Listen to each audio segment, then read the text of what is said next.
Почитувани гледачи, телевизија Кочани има чест да разговара со амбасадорот на Холандија во Република Македонија, господинот Дирк Јанкоп, кој денеска престојуваше во Кочани и Виница и ги посети холандските инвестиции, холандските компании кои успешно стопанисуваат во рамките на овој мал или на овој микрорегион. Ви посакувам да дојдете во Кочани и да се чувствувате пријатно во телевизија Кочани. I'm going to wish you welcome in Kočani, and we hope that you feel pleasant in our TV station. Thank you. I had a very interesting day here. Ви благодарам, имав многу интересен ден денеска овдека. Океј. На кои значајни теми разговаравте со градоначалникот Никол Чуилиев и со другите соговорници во текот на денот? I became ambassador here on the 1st of September. Last year I spent the first half year basically. Амбасадор сум во Македонија од 1 септември 2019 година. Првите 6 месеци од мојот постинг овдека ги искористив да ги запознам институциите и луѓето кои што се релевантни во Скопје. Намерата за почетокот на оваа година е да одам повеќе во внатрешноста, во различните региони, да ги посетам, поготово особено оние региони каде што има присутни холандски компании. Во текот на посетата денеска на Кочани и на Виница се сретнав со градоначалникот Никол Чуилиев и со неколкуте холандски компании што функционираат овдека. Да. Целта ми е исто така да се запознам со локалните власти, со универзитетите, медиумите, значи сите оние чинители во регионите, во општините. Така. Какви искуства споделуваат холандските бизнисмени овде во Македонија? Дали се задоволни, дали имаат некои прашања или некои забелешки можеби? Yes. In general they are satisfied. Their business is going well. Од разговорите со холандските компании овдека денеска слушнав дека тие се генерално задоволни од работењето, функционираат добро, функционираат одлично, секако постојат и одредени предизвици, меѓутоа она што се забележува е прогрес, според сите нив работите одат на подобро, меѓутоа она што е многу битно е спроведувањето на реформите. И тоа спроведувањето од хартија во пракса, нели во мојата земја велиме хартијата трпи се. Да. Она што е битно за бизнисите и она што ќе донесе повеќе странски инвестиции и зголемување на трговијата е креирање на еднакви услови за работење на компаниите и спроведување на реформите, борба со корупцијата, зголемување на транспарентноста се особено битни. Само тогаш можеме да очекуваме и повеќе инвестиции и поголема динамика во економијата. Independent judges, we need fighting corruption, and that will attract more and more foreign business. Така спомнавте инвестиции, размислуваат ли за проширување на капацитетите, отворање нови капацитети и би рекол ангажирање на што повеќе и работна сила и овдешни ресурси? Yes, every Dutch company I saw today is planning. Да, со поголемиот дел од компаниите што разговарав денеска, потврдија дека планираат, размислуваат за проширување на капацитетите. Некои од нив веќе се во ек на проширување, вработување на нови работници, значи во фаза на експанзија. Меѓутоа еден од предизвиците со кои што се соочуваат е пристап до работна сила, до квалификувана работна сила, и тоа очигледно станува се поголем проблем. To fill the empty positions. Некои од компаниите, како например Антура, се доволно големи и мокни самите да ги обучуваат своите вработени. Меѓутоа за помалите компании тоа е оптеретување и е проблем. Кои ресурси во Кочанската котлина, дали веќе имал такви информации, се интересни за Холандија, освен оно што досега се ангажира, деше ми имаме топли води, имаме планина каде што може да се развива туризам, дали во тие насоки има некаква иднина, би рекол? I had a very interesting talk with your mayor, Mr. Ilir. Имав навистина интересен разговор на оваа тема со градоначалникот Илиев. Она што досега и во моментот е атрактивно за холандските инвеститори се секторите во земјоделие и текстилната индустрија. Textile, fashion production. To give you an idea. Една информација да споделам со вас, Холандија има 17 милиони жители и е малку поголема од Северна Македонија, меѓутоа ние сме втор извозник на земјоделски производи во светот. И тоа ви дава една представа, или идеја за тоа колку е високотехнолошки развиено и интензивно земјоделството во мојата земја.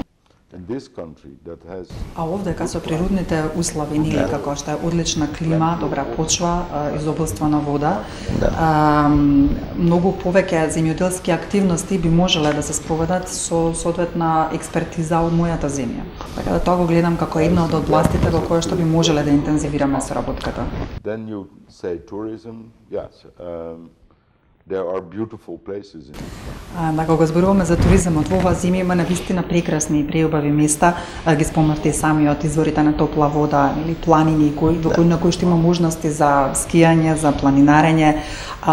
Меѓутоа за развој, за вистински развој на туризмот, она што е неопходно е добра инфраструктура, организација, водичи, нели можноста да се рента возило, уредни хотели.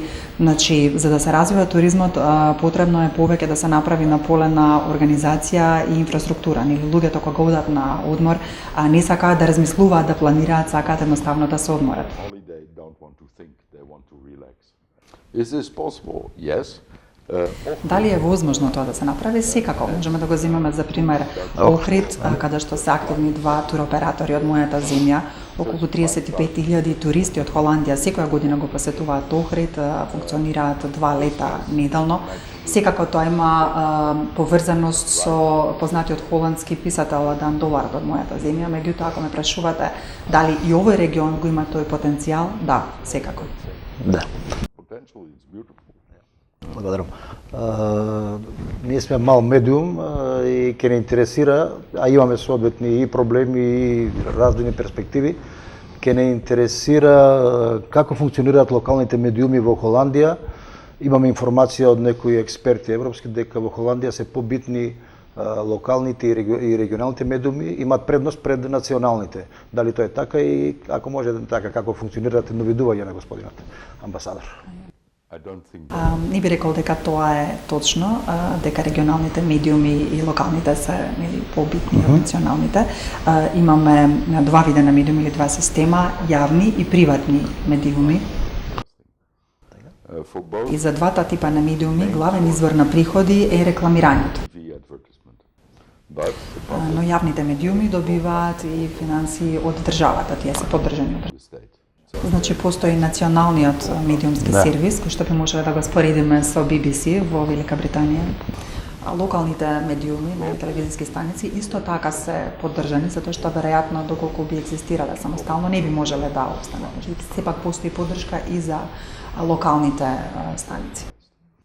In return, За возврат на оваа финансиска поддршка од државата и националните и локалните станици се задолжени да емитуваат одредени програми како што ќе биде наложено од државата. guidelines from the state. That is the kind of program that couldn't probably finance itself through advertisement. Тоа се тип на програми како културни програми, дебати, дискусии, научни програми, национални настани од национално значење. National events. Прашав затоа што имаме ние како локални и регионални медиуми сериозни проблеми да обстанеме и бараме меѓународни искуства и ја злоупотребаме оваа ситуација да го запрашаме амбасадорот. Yes, I can see that also here. Тоа е веројатно поврзано со големината на пазарот, нели во однос на бројот на население. Оваа земја е релативно мал пазар, така да е разбирливо зошто можеби е потешко да се генерира средства да се обстане со реклама. Only through local broadcasting, I can see that. Од друга страна е многу важно во една земја да постои диверсификација и слобода на медиумите, што ја носат на некој начин локалните медиуми. Broadcasts. So our system Нашиот систем трпи критики постојано во насока на тоа дека државното финансирање треба да престане. state funding should end. But to keep Но сметам дека за да се одржат во живот помалите регионални, локални медиуми, кои што ќе пренесуваат програми како културни, научни, Од јавен национално интерес. значени, така вреди да се инвестира и вреди според мене ова финансирање да продолжи. and it is И повеќе од јасно е дека нели со комерцијалните телевизии не може да се овозможи таа диверзификација, во главном би пренесувале амерички профитабилни серија. настани, така.